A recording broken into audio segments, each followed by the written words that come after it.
So one of my favorite animation series ever gets a third season, but will it get a fourth? I don't know. This is Netflix after all.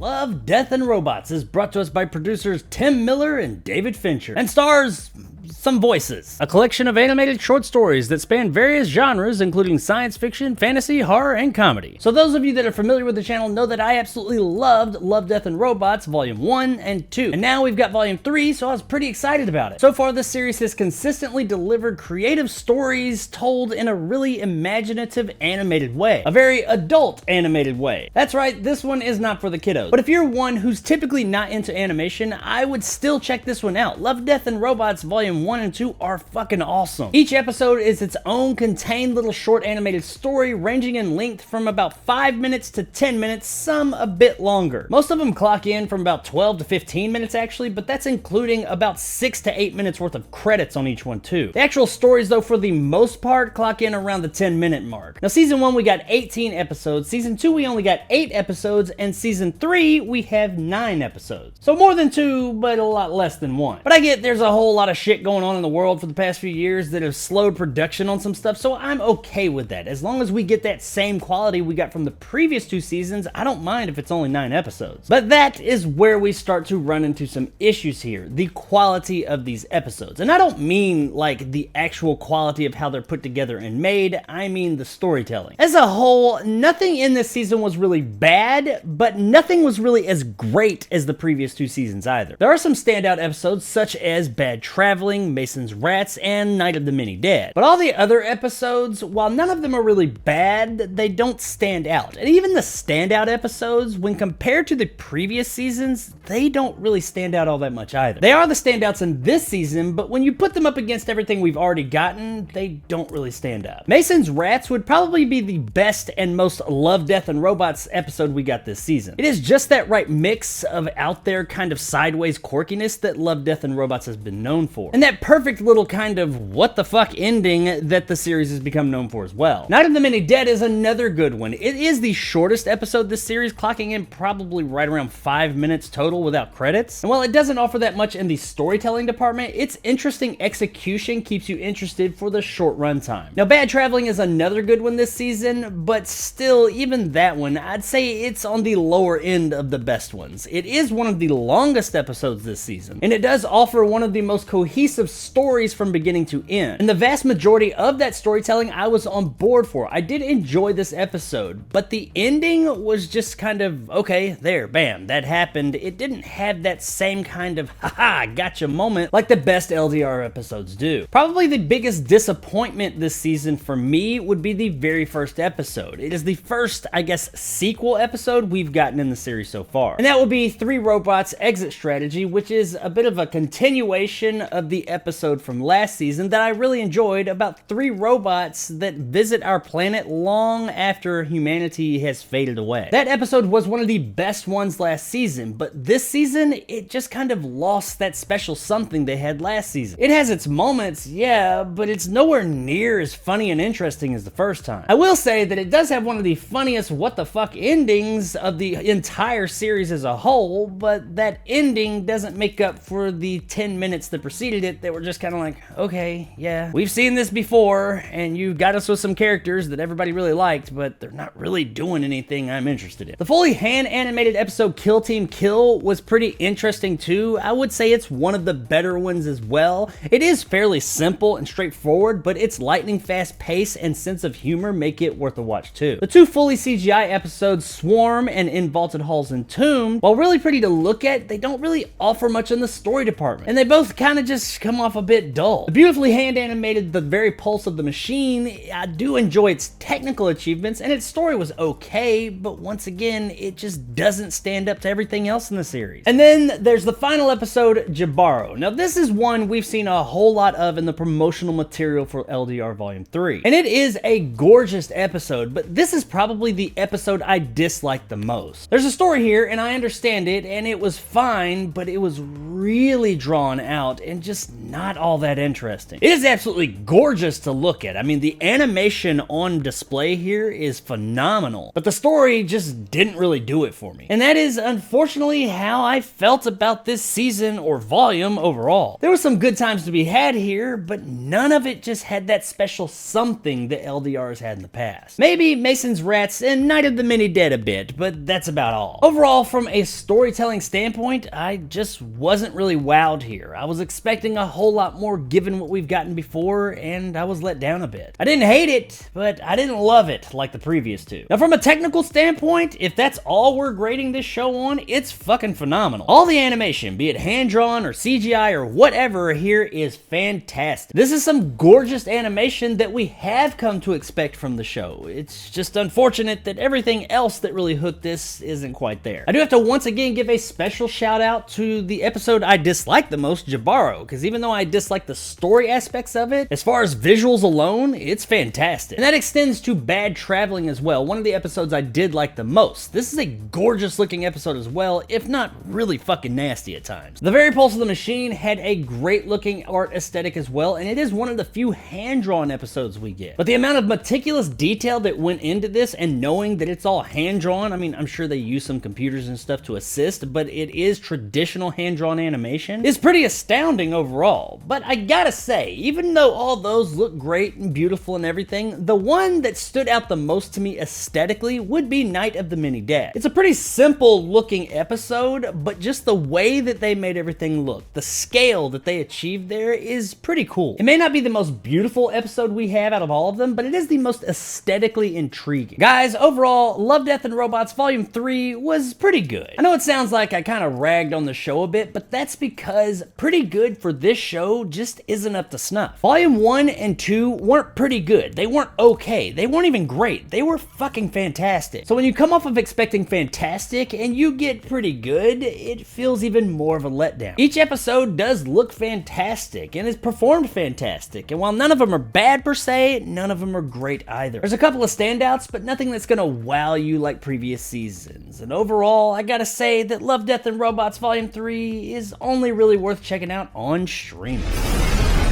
Across the street.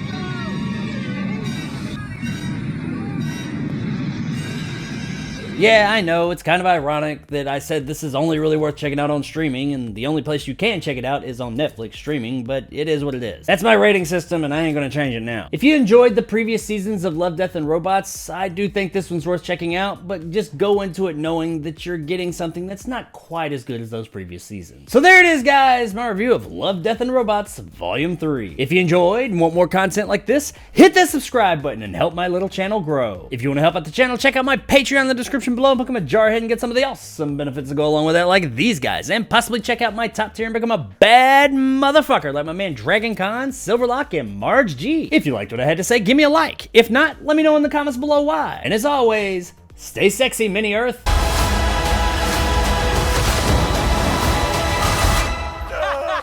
They were mean to robots and then robots killed them.